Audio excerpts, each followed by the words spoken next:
So our website is now complete. We've built several pages using different Elementor widgets, and trust me, if you have followed along, this is a wonderful website for someone who is just starting out. Perfection comes with time, but what matters is the foundation. I have tried to inculcate best web design practices throughout this course.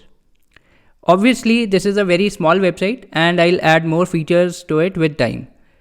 You'll see bonus videos added to the course regularly, but for now, we should be satisfied with what we have. I'll now show you what needs to be done when our website is ready. First of all, please make sure that there is no dummy content on the website. I have removed the lorem ipsum content from the blog section. Having blank pages on the site is not a good thing, but for demo purposes, I'll go ahead and perform the deployment steps with an empty blog. The first thing while deploying your website is to uncheck this box in reading settings. This setting, if enabled, prevents search engines like Google from indexing your website.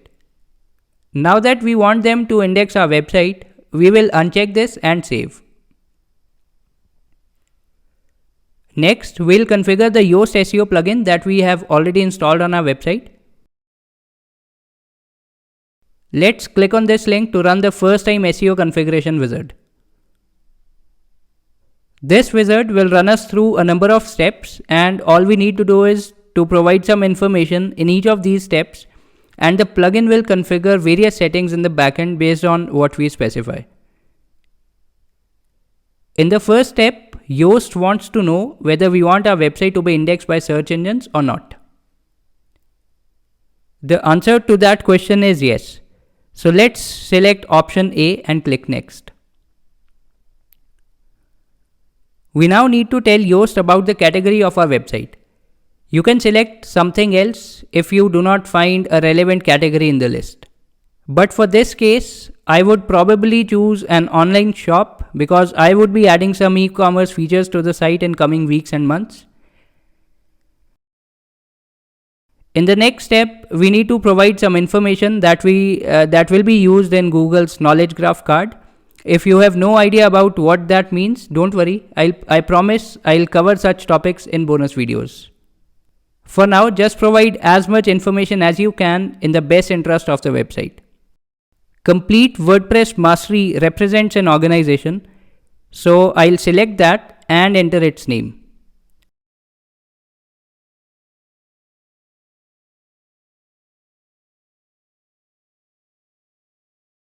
For the image, specify an image which is square in shape and contains your logo.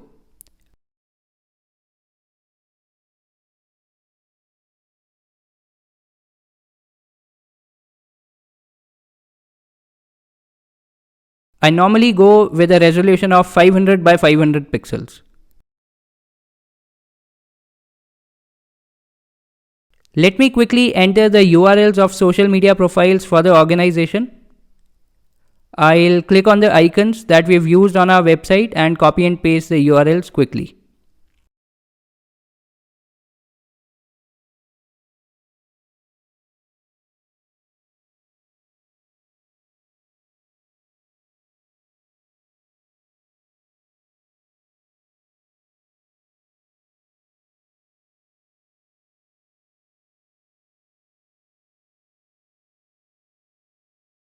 Once done, click next.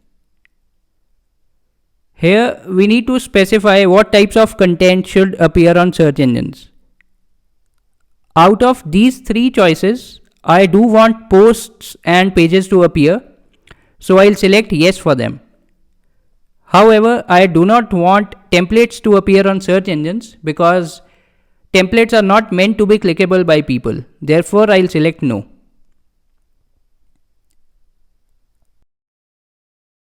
I don't think there would be any other authors except me on this website. This might change, but for now I am the only one operating the website.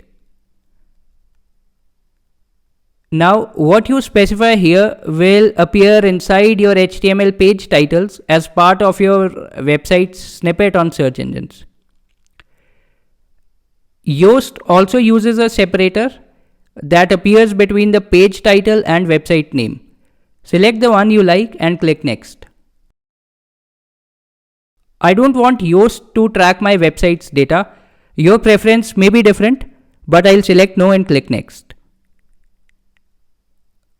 I don't want any of these and we are done.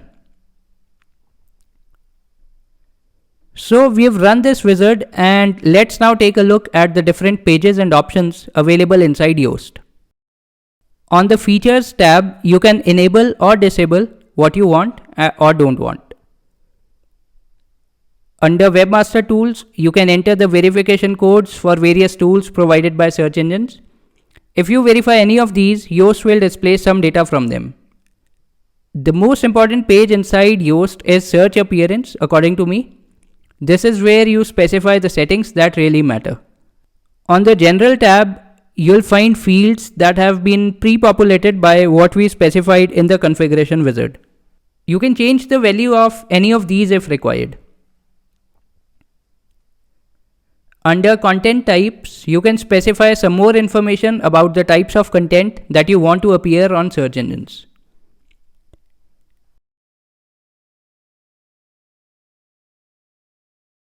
We chose to prevent templates from appearing on search engines in the configuration wizard, and that's the reason you see no selected here.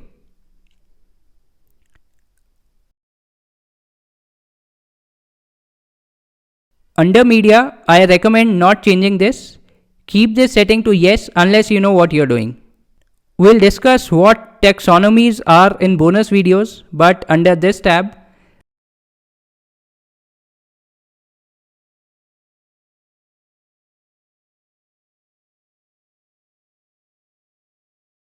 I will just disable format based archives for now and save changes.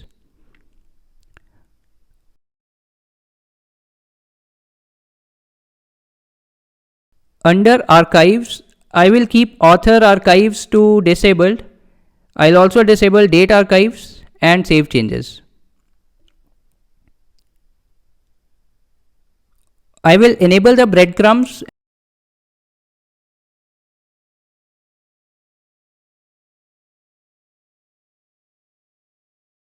and select Category in this drop-down list and then select Blog here. Don't worry if you have no idea about what these are. This is actually a part of on-page SEO optimization, and if you happen to deep dive into SEO, you will understand these fully.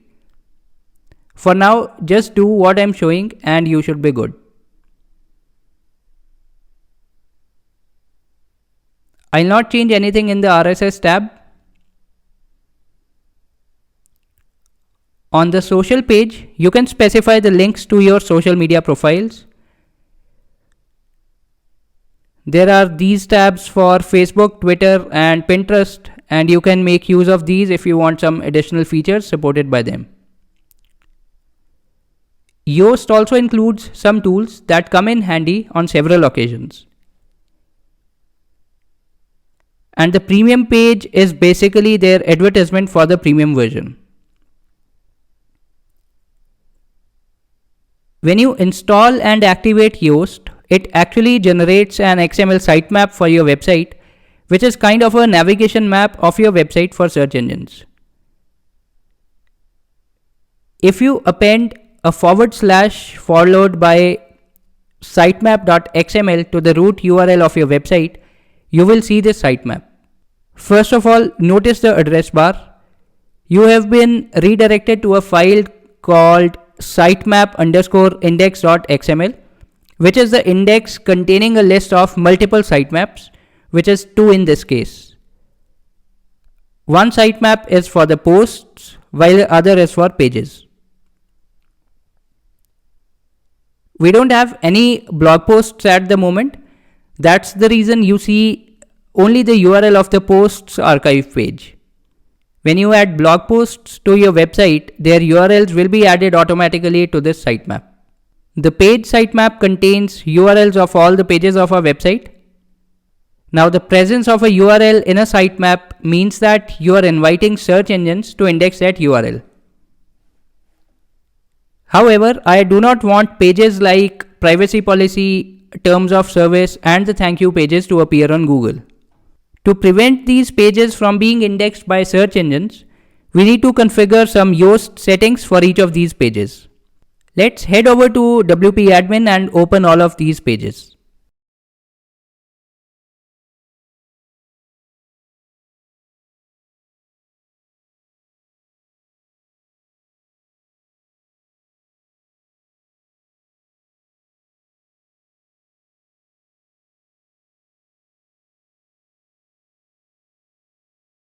Scroll down and you will see this box added by Yoast. You can use this box to analyze the readability of your content,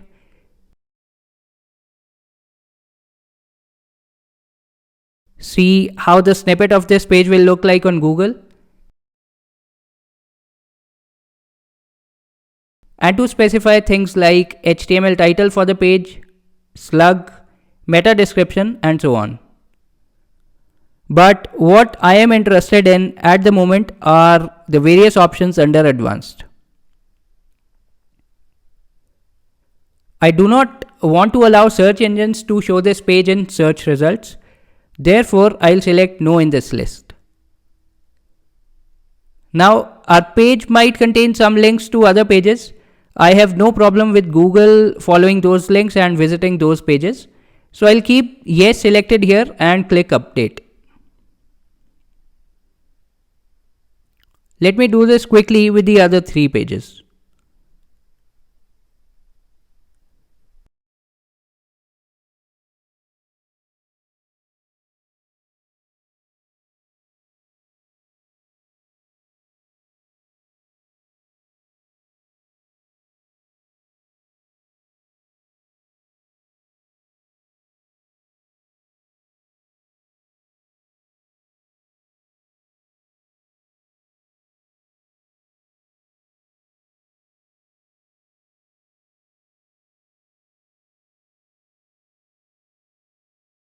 Now, if you come back to this sitemap and reload it,